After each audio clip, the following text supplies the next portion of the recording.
Mem Dalet Amud Aleph will begin Mem Gimel Amud Beis, 9 lines from the bottom. We learned earlier that according to Rabbi Gamliel, if somebody was taken forcibly from his tchum, and he was taken outside the tchum, and he was brought into an enclosure, a deer Asayr is brought into an enclosure, that entire area within the enclosure is considered like Dalet Amas. He can walk through that whole area.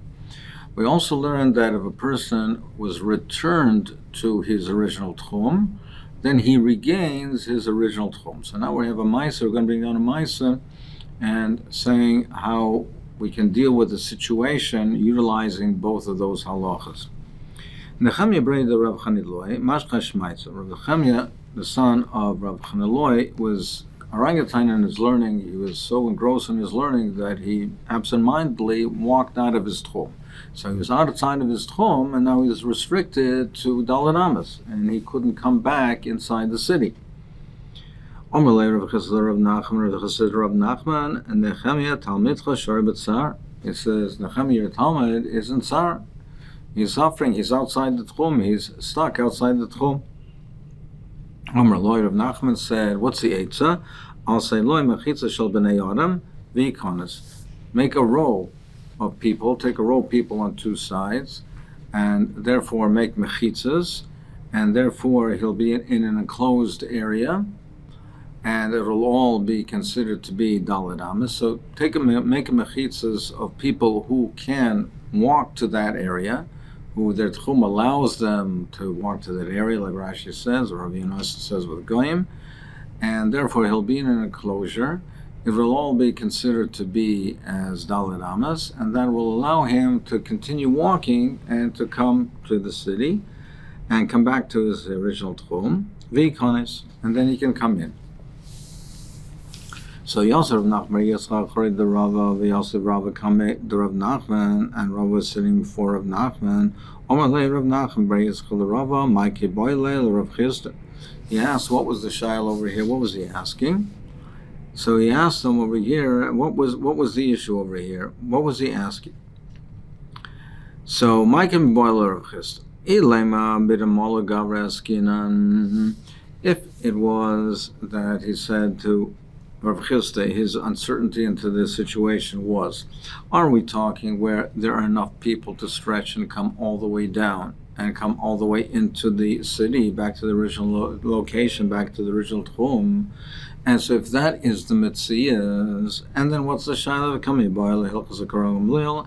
And his Shaila was, is the halacha like Rabbi Gamliel? That we do say that if someone is taken out of his tchum and put in an enclosure, the whole enclosure, the entire enclosure is considered like Dalet Amas, and therefore he can walk through that whole area. Is that the issue? Is that the case over there? Or ein halach Gamliel, or his suffix was, or perhaps the halach is not like Rabbi Gamliel. So what was he declaring about? Was it that this was the Metzias, this was the situation? There were enough people to stretch back to the original tchum, and the shaila is the halach like Rabbi Gamliel, that the entire enclosure is considered like Dalet Amas? Or perhaps that was not the dion, but perhaps it was B'Deloi Malagav Raskina. Perhaps we're talking where it was not Malagav. They did not stretch right to the city. Meaning, maybe Rabbi Gamliel, maybe Rav Hofstedter also holds like Rabbi Gamliel, but the Metzias was that there weren't enough people to come and stretch back mamish into the original tchum. That wasn't the situation, perhaps. V'kami boile. So then, what's the tzad to say that it's muter? V'kami boile halacha kirbi elezer or ein halacha kirbi elezer. But his dion was is the halacha like Rabbi Eliezer, that as long as that you're within 2 amas of your original tchum, you can enter your tchum. So what was the dion? Was his dion as do we pass him like Rabbi Gamliel or not? Is the entire enclosure considered to be like Dalet Amas? And the Metzias is talking where they had enough people to stretch back into the original tchum, or perhaps no, he didn't have a shaila as halacha like Rabbi Gamliel. He knew the halacha was like Rabbi Gamliel. But the question was, the situation was that there weren't enough people to stretch back into the original tchum. And do we pass on Rabbi Eliezer that as long as you are within 2 amas of the original tchum, then you can enter the tchum? So he answers, Pshita, we must be talking where the situation was that you didn't have enough people. It did not stretch back into the original Tchum. Because if the situation was that there were enough people and it extended into the original Tchum, what's the Shaila? It says clearly, Rav said that we pass like Rabbi Gamliel. So that wouldn't be a Shaila. It must be that, no, of course, the question is not do we pass like Rabbi Gamliel? We of course do. But the situation was, the Metzias was there weren't enough people to stretch into the original Tchum, and the Shaila was, do we pass like Rabbi Lezer, that as long as you're within 2 amas of the Tchum, you can enter. That must be the scenario. That must be what he was uncertain about. Dekaname, and it's Meduik also that from what Rav Nachman answered him, when Rav Nachman said what they should do, is that must be the situation. The Omer Leikones, he said he can come in. My ikonis, what did he mean that he can come in? Well, if there's enough people that stretch into the city, and therefore he can come into the city, what does it mean, ikonis, let him come in? First of all, he's already, then it will stretch the city, he can come into the city. Now, secondly, why does he emphasize yikonis, let him come in? Of course, that is why, if he has enough people, then the point is to come into the city. My lav yikon means lav, but loy mechitza means that even though there's no mechitza, that there's a gap. And even though there's no mechitza, it's mutter for him to enter, to come into the city, even though the mechitza doesn't stretch right to it, it's still mutter because we hold like Rabbi Eliezer. So we see from here that al kopanim, in cases of emergency, that you could make a mechitza formed by walls formed by human beings. How can you say that you can make a mechitza through people? It says the gabi sukkah nafal daif, if the wall of the sukkah fell down on yontim, lo yamid ba'adam behem v'kelim. You should not put in place of the wall people or animals or utensils. Or you can't take a bed frame, a frame that has posts and has also a frame of posts and cross beams. You can't put a curtain over it. To put a sheet or a curtain over it to create a wall. You can't stand up the frame, put a sheet over it, thereby creating a wall. Why can you not do any of these things? Because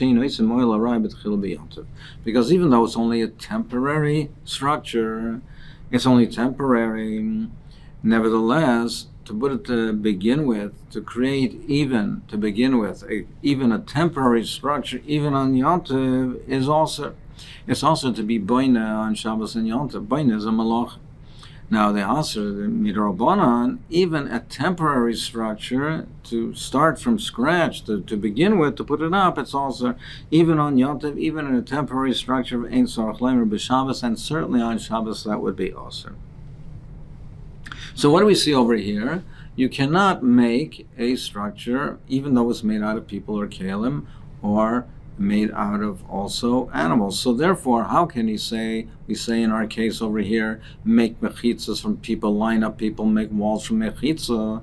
You can't make mechitzas even though it's from people, even though it's temporary, it's made through people, it's still also. You're asking a kasha from that brisa, but I will show you back and support my position from the following brisa, because the following brisa says, a person could make his friend into a wall and utilize it as a wall so that he can eat and drink and sleep in the sukkah. He's allowed to make him to a wall. And he can't put up a frame and spread a sheet over it and to put a sheet over it and utilize it as a wall. So he could do that, and he could do that to protect the maize, or to protect the food so that the sun doesn't spoil it. He could utilize a frame, spread a sheet over it, and use it as a type of oil and shade them and protect them from the sun. So you see that you could make a temporary structure, and you could utilize, make a temporary structure, you could utilize a person to make a wall. So, Gemara says, he does seem to be showing support for his position from here, but the two prices seem to be contradicting each other. The Gemara answers, like kasha, it's not a kasha. Ha Rabbi Eliezer, ha Rabbanan. It's whether you can create a temporary structure or not. Shabbos and Yom Tov l'chayra would seem to be that's a machlokes Rabbi Eliezer and Rabbanan. That's not because we learned in a Mishnah in Shabbos Pekach Chalayin if you have a window shutter. Rabbi Eliezer, when it's already tied to the building, it's tied by a rope and it's suspended and it's dangling, so it's now not resting on the ground. So it's attached already to the building. And it's clear that it's already attached to the building. So you can close it up, you can shutter it up on Shabbos. But if not, you can't.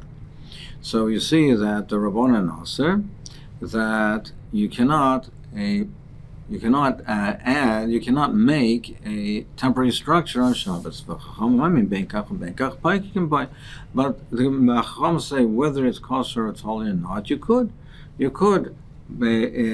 shutter it up. You could close it up.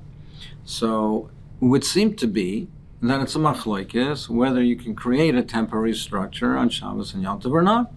And therefore we can resolve the two brises by saying the one that answers is Rabbi Eliezer, the one that's matter is the Rabbanan. Where it says no. We can't say that because we said it. We learned on that regarding this machlokes.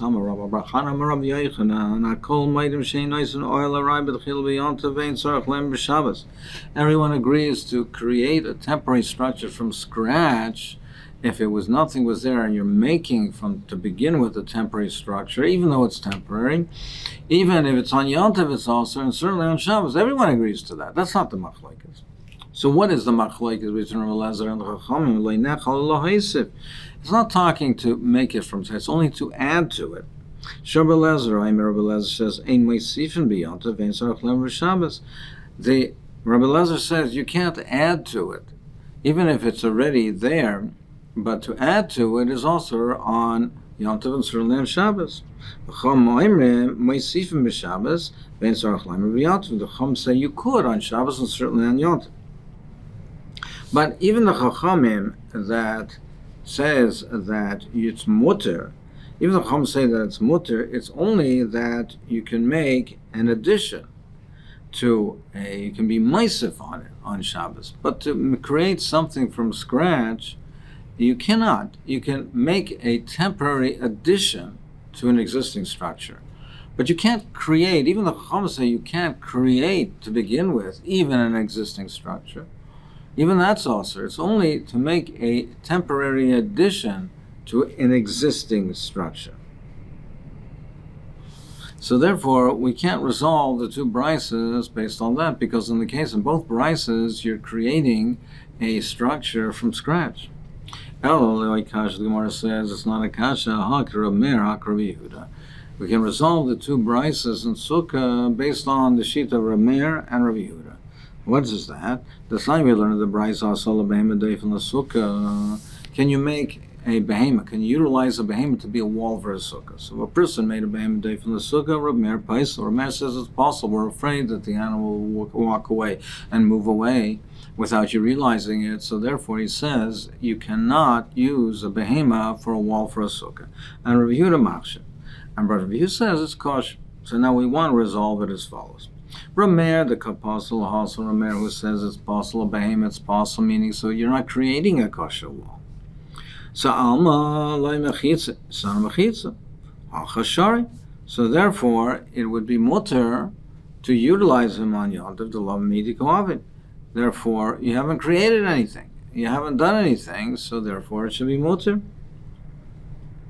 Rabbi Yehuda, the Kamachshir Halsam, but Rabbi Yehuda says it is kosher over there, that it is considered a kosher wall. Al mechitzi, it's a mechitza. Hacha, it would be also. So in the case where it fell down, it would also be also to put it back again. So that's how we want to resolve it. It depends if the behemoth is a kosher for the sukkah. If you can utilize a behemoth for a sukkah, it's a kosher sukkah. You created something. You created a wall, and therefore it's also to use it as a wall on Yom Tov. But if it's not kosher for a wall, then you haven't done anything. You haven't done anything, then it's mutter to use it. And as Rashi points out, this is obviously not going to be a tenable answer, because the one who says, it says clear in the Brisa that you can use it as a foundation for the sukkah in order to eat and drink in the sukkah. Well, if you're saying that it's going according to Rab Meir, that it's not kosher and therefore it's mutter to utilize it because you're not doing anything, well then it's not a kosher sukkah and then you can't eat and drink over there. So obviously this is not going to be a viable terrace, but the Gemara is going to slug it up in any event. It's going to now reject this. But just brother, the Gemara, is it reasonable to say that even Rab Meir, he said what you can't utilize is a behemoth. But in that price, it's not only talking about a behemoth, it's also talking about Adam V'Kalim, people and utensils. Adam V'Kalim Mishamadli. Did he say by Adam V'Kalim? He said that it's not a wall, it's not a kosher mechitza used behemoth, but he didn't say by Adam V'Kalim. So, and the Bryce is talking about Adam V'Kalim, so how can it be mutter to use it as a wall? So, the Su, in addition, Ramer, leave it a if it's going, if it's going according to Rabbi Lezer by the case of the Pekakacholam, which you just learned, Rabbi Lezer also even to add to an existing structure, certainly not to put up one from scratch. Ella leave the Rabbanon, Ella Mayil say it's a leave the Rabbanon, Emadam Rabbanon even the Rabbanon, they said that it's mutter in the case of the Bekak of the Chalayim. That's only to make an addition to an existing structure. But Lacharchila Mi'omer, to make a structure from scratch, even the Rabbanan did say it's a mutter. So therefore we cannot resolve the brises based on this machlekes of Rab Meir and the Chachamim, and we cannot resolve it on that basis. And therefore we have to search for another alternative, because the machlekes between Rab Meir and Yehuda will not provide a solution for it. So the resolution, Be'ez Hashem, will come through the next Amud.